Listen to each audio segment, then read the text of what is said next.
দেশি স্টাইলে মুরগি রান্না দেখতে হলে আমাদের সাথেই থাকুন। আমি প্রথমে একটি কড়াই বসিয়ে দিয়েছি। কড়াইতে দিয়ে দেব সামান্য তেল। এখানে আমি 3 টেবিল চামচ পরিমাণ তেল দিয়েছি।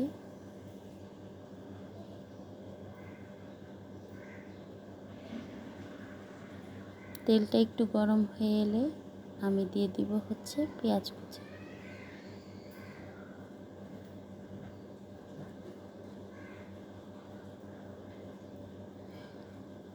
এই তো আমি 1 কাপ পরিমাণ পেঁয়াজ কুচি দিয়ে দিলাম। এটাকে হালকা ভেজে নিয়ে তারপর আমি মশলাগুলো অ্যাড করে দেব।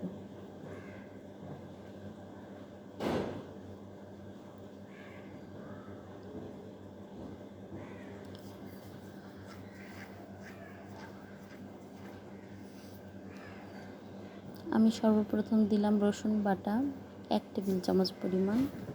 তারপরে দিয়ে দিচ্ছি পেঁয়াজ বাটা 2 চা চামচ পরিমাণ,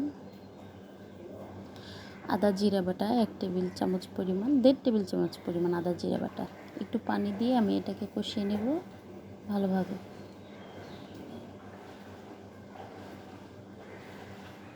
এই তো কিছুক্ষণ অপেক্ষা করে এখন আমি আদার্স মশলাগুলো অ্যাড করে দিব।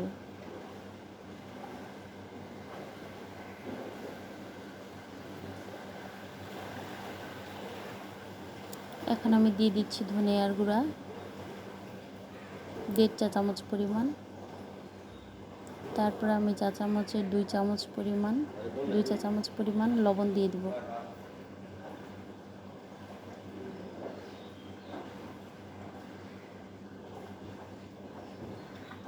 আমি 2 চা চামচ পরিমাণ হলুদের গুঁড়া দিয়ে দিচ্ছি।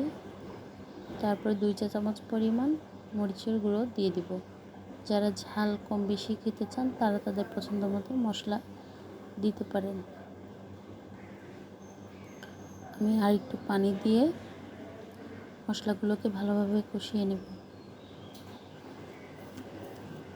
এই তো দেখতেই পাচ্ছেন আমি একটু সময় নিয়ে মশলাগুলোকে কষিয়ে নিয়েছি। আমি এই পর্যায়ে দিয়ে দিব মুরগির মাংসগুলো।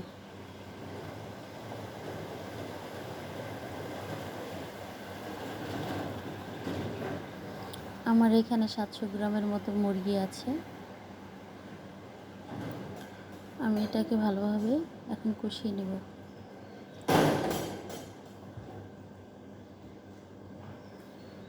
আমি এই পর্যায়ে সামান্য কিছু টমেটো অ্যাড করে দিয়েছি। টমেটোটা এই তরকারির স্বাদটা আরও বৃদ্ধি করবে। এখন আমি এটাকে ঢাকা দিয়ে 10 মিনিটের জন্য অপেক্ষা করব। এই তো দেখতেই পাচ্ছেন এটা আমি 10 মিনিট পরে ফিরে আসলাম। এখন আমার একটু পানি উঠেছে তরকারিটায়।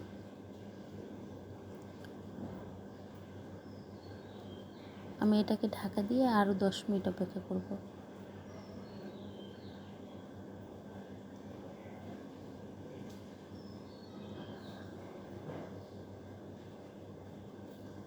এই তো দেখতেই পাচ্ছেন আমি 10 মিনিট পরে আবার ফিরে এলাম।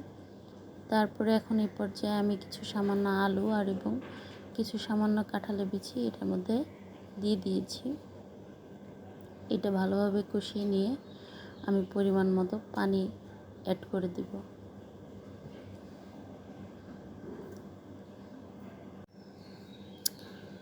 এই তো আমার হচ্ছে মাংসটা কষে এসেছে। তারপরে আমি গরম মশলার গুঁড়ো অ্যাড করে দিয়েছি। আমার এটা হাতে বানানো গরম মশলা। কেউ গরম মশলার রেসিপিটা দেখতে চাইলে কমেন্টস করবেন। আমি আমার চ্যানেলে গরম মশলা গুঁড়োর রেসিপিটা দিয়ে দিব। আমি এই পর্যায়ে 2 কাপ পরিমাণ পানি দিয়ে দিচ্ছি।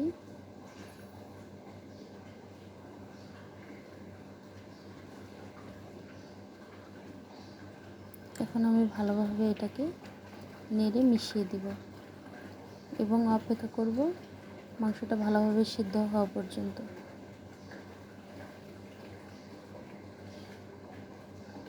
এই তো দেখতেই পাচ্ছেন আমার মাংসটা ভালোভাবে সিদ্ধ হয়ে এসেছে এবং আমি ভিডিওর এক মাঝখানে এখানে আমি কিছু কাঁচামরিচ অ্যাড করে দিয়েছি 3-4টা, এবং একটু টালা জিরার গুঁড়া অ্যাড করে দিয়েছি।